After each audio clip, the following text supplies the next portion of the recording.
Sono arrivati ieri sera alle ore 21 a Porto Empedocle due motovedette con a bordo le persone fermate a Lampedusa. Dopo lo sbarco sono stati trasferiti nelle rispettive case circondariali di Agrigento, Caltanissetta ed Enna. Gli 11 fermati, due dei quali su un peschereccio bloccato a largo delle coste di Lampedusa 5 mesi dopo l'operazione antidroga Levante, ha fatto scattare altri 11 fermi. I carabinieri durante la notte di ieri hanno bloccato gli indagati. Ricordiamo che le indagini sono state coordinate dalla Procura della Repubblica di Agrigento con a capo il reggente Salvatore Vella su quello che nel luglio del 2022 fu per Lampedusa il più grosso sequestro di cocaina. Non si sono mai fermate.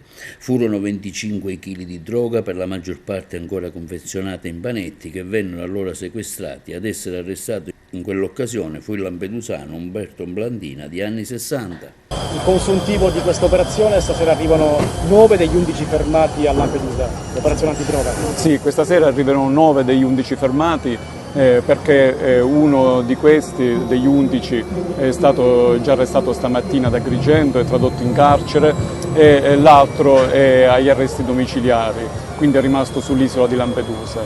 Un'operazione molto importante per l'Arma dei Carabinieri ed è il proseguo naturale dell'operazione Levante dello scorso 15 febbraio, quando sono stati eseguiti ulteriori 11 fermi. L'attività è importante perché l'Arma dei Carabinieri con questa attività riesce ad penetrare in un territorio molto delicato come quello di Lampedusa e assicurare alla giustizia soggetti dediti allo spaccio di stupefacenti. Proprio nel periodo estivo, quando l'isola è piena di turisti e quindi è più facile smerciare queste sostanze stupefacenti del tipo cocaina, come nel caso specifico.